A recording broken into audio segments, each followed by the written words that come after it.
Pessoal, vamos escutar agora o Felipe do Xadrez Verbal. Ele vai conversar um pouco com a gente exatamente sobre essa questão de comparar o desarmamento em diferentes países com diferentes realidades, com índices de desenvolvimento diferentes, com culturas diferentes, com cenários diferentes. Olá, Ju. Olá, Cris. Olá a todos os ouvintes do Mamilos. Meu nome é Felipe Figueiredo, do podcast site Xadrez Verbal. Fui convidado a dar uma contribuição sobre a relação entre armas e outras questões. O que acontece? Hoje em dia, infelizmente, as coisas estão muito associadas a imediatismos ou slogans ou relações muito absolutas e que acabam sendo muito frágeis. No debate sobre a questão da posse e do porte de armas de fogo, dois desses absolutos costumam ser que proibir armas é coisa de ditaduras e países democráticos autorizam armas e que armas teriam alguma ligação direta com violência cotidiana. Eu usei 3 fontes diferentes para os dados que eu vou falar para os nossos ouvintes agora. Em relação à taxa de homicídios, eu usei os dados do Escritório das Nações Unidas para o Crime e Drogas. Em relação à política armamentista de cada país, eu consultei uma ONG australiana chamada Gun Policy. Em relação ao estabelecimento ou não de um país como a democracia, eu usei o Democracy Index da revista Economist.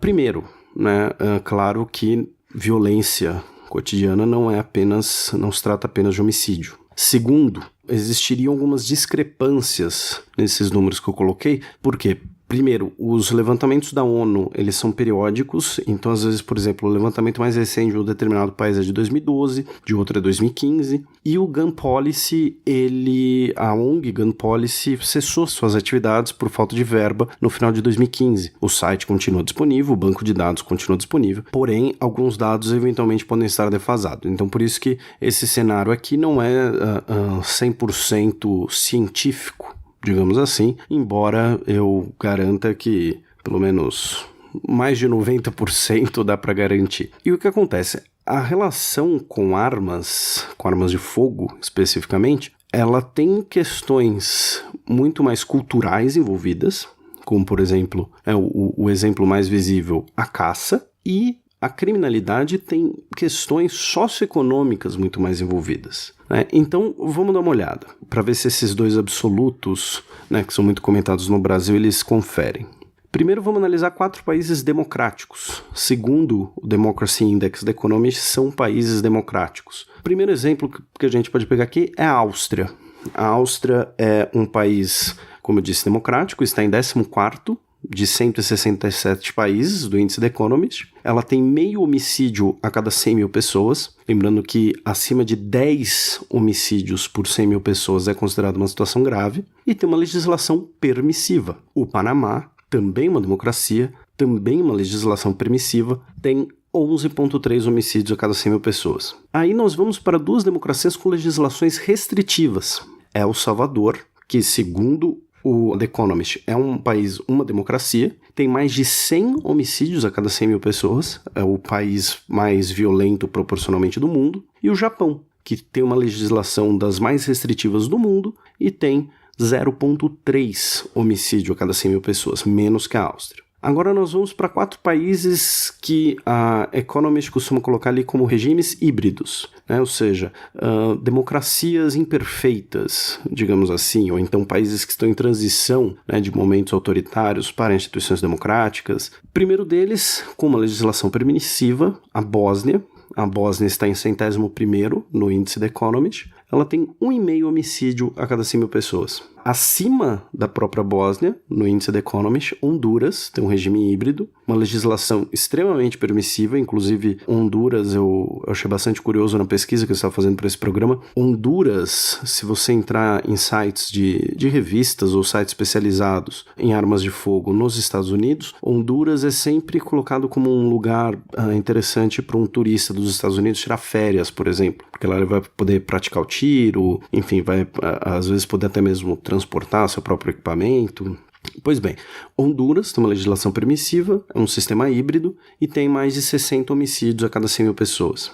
Uganda é um país regime híbrido, tem uma legislação restritiva e mais de 11 homicídios a cada 100 mil pessoas, quase 12. A Tailândia também tem um regime híbrido, também tem uma legislação restritiva e apenas 3,5 homicídios a cada 100 mil pessoas. E aí, finalmente, nós vamos para 4 países autoritários.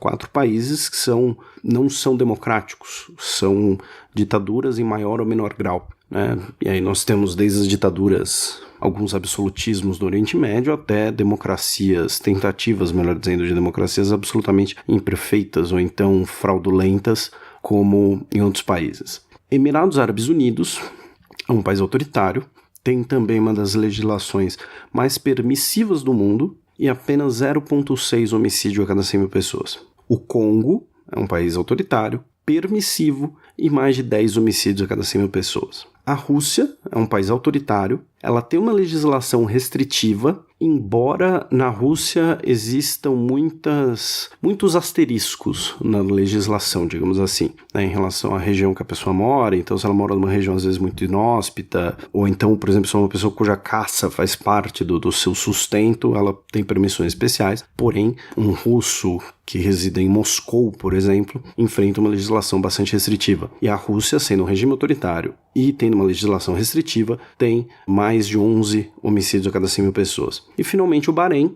que é um país autoritário, tem uma legislação extremamente restritiva e meio homicídio a cada 100 mil pessoas. Então, com esses 12 exemplos que eu dei, o que nós podemos concluir? Absolutamente nada. E isso que é o interessante, né? Que não se pode fazer uma ligação direta entre autoritarismo e restrição de armas, vide, como eu disse, Emirados Árabes Unidos, entre democracia e permissão de armas, como o Japão, ou outro exemplo que eu não peguei aqui, mas a Coreia do Sul, que não podemos fazer uma ligação direta entre uma legislação permissiva e o combate ao crime, como é o caso de Honduras, nem uma legislação restrita que dificulte o crime, como, por exemplo, é o caso de El Salvador.